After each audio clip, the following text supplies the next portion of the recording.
Well, hello there. I'm Allie, and welcome back to my channel, or welcome if you're new. If you like creepy narrations or SCP readings, go on right ahead and subscribe to the channel, and be sure to turn on notifications so you never miss an upload just like this one. Be sure to read the description and stick around to the end of the video to know where to find me and how you, yes you, can support the channel. Now, let's get on to the narration. It happened last night while I was sleeping. As I get older, I find myself becoming a lighter sleeper and waking up at even the slightest interruptions. It was during one of those nocturnal awakenings when I saw the woman standing in my bedroom pacing back and forth. Of course he can't hear me, no one else can, so why should he be able to? I didn't understand why my wife would be walking around and talking in the middle of the night.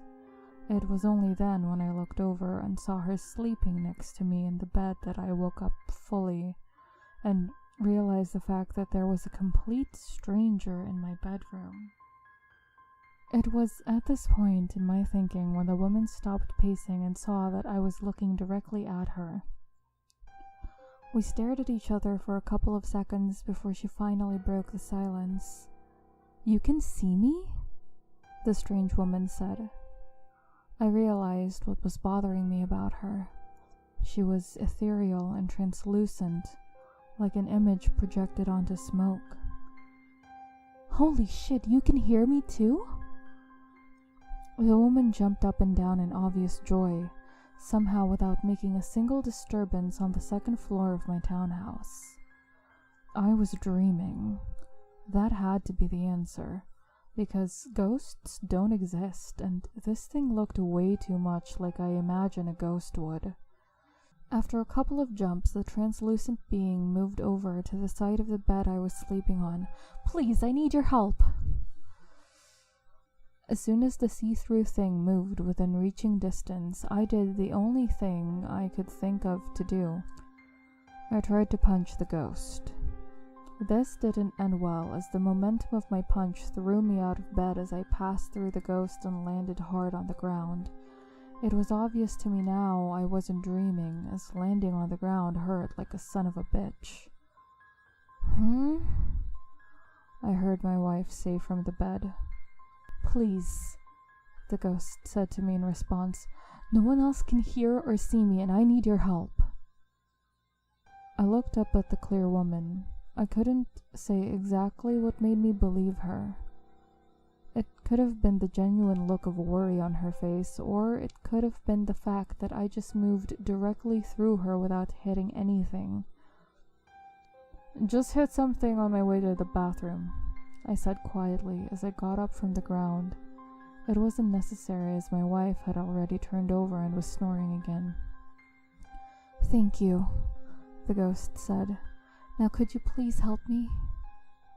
I sighed and walked out of the bedroom, making sure to close the bedroom door behind me. Before I realized I shut the door on her, the ghost's face appeared, just sticking out of the door. "Shit," I said. Her face stared at me just on the surface of the door. She looked impatient, so I turned around and went down the stairs to the living room. I saw our cat, Cleo, looking at me blearily as I walked down the steps. Without warning, her eyes suddenly went wide and she darted under the couch in obvious fear.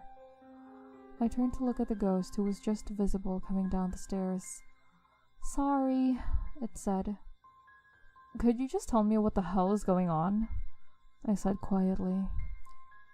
"I'm Blair Daniels." I stood in silence for a second before the name rang a bell. "Blair Daniels. Yes. And you're a ghost that only I can see?"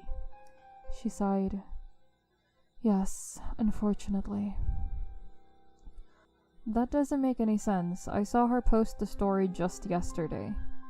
She looked up in fright. "That's not me." "Then who is it?" She put her hands on her face in exasperation. "I don't know." "Well, that's convenient." "Do you think I'm making this up?" You can see the fact that I'm goddamn see-through, right? She waved her hands around her translucent body. She had a point. Wait a minute, wasn't her account banned or something? I asked. Yeah, but... I interrupted her. This is some kind of joke. She looked at me. Really? A ghost is pretending to be someone you've never met? She had a point. Again. Okay, so you're Blair Daniels. Why don't you go talk to someone who actually knows you? A family member? Your husband? She looked frustrated. I already told you, no one else can see me. A friend? I asked hopefully. She stared daggers at me. Okay, fine. Why me? Why am I the only one that can see or hear you? Don't ask me. I didn't make the rules for being a ghost. I sighed and sat on the couch. I saw a blur as Cleo rushed from under the couch and up the stairs, making sure to avoid Blair as she ran past. This doesn't make any sense. She gave a look that said, of course, but didn't say anything in response. Wait a minute. There's like 2 other accounts pretending to be you right now. I thought it was some kind of joke or a troll or something. One of them is user Bonnie Dennison. I looked at her. Look, I said I was desperate to find someone who could hear or see me. What about the other one? Pierce something? User RR Pierce, she corrected. And that one is being run by the same person who's running my old account. I looked up quizzically. How do you know that? It's the first thing I can remember doing when I became like this. I may be a ghost now, but my body is still moving around. It's going to work, and pretending to be me, it's... She choked back a sob when she said this next part. Playing with my child. Now that doesn't make any sense. You're here, but your body is moving around on its own? She stared off in silence. Blair? I asked. Something's in there. It's using my main account and pretending to be me. It's using the Pierce account to add confusion to the mix and make sure no one else understands what's going on. How can you be so sure? I saw it when I was alone. I was so mad I just started yelling at it, calling it every name you could think of. She paused for a moment. And it turned around. It looked directly at me and laughed. Hey guys, Ali here. Thanks so much for stopping by and watching my video. If you made it this far, make sure you subscribe and turn on notifications if you want more videos just like this one. And if you are so inclined, follow me on social media and support me on Ko-fi. All links are listed in the description box below. Thanks, and I hope to catch you in the next one. Bye!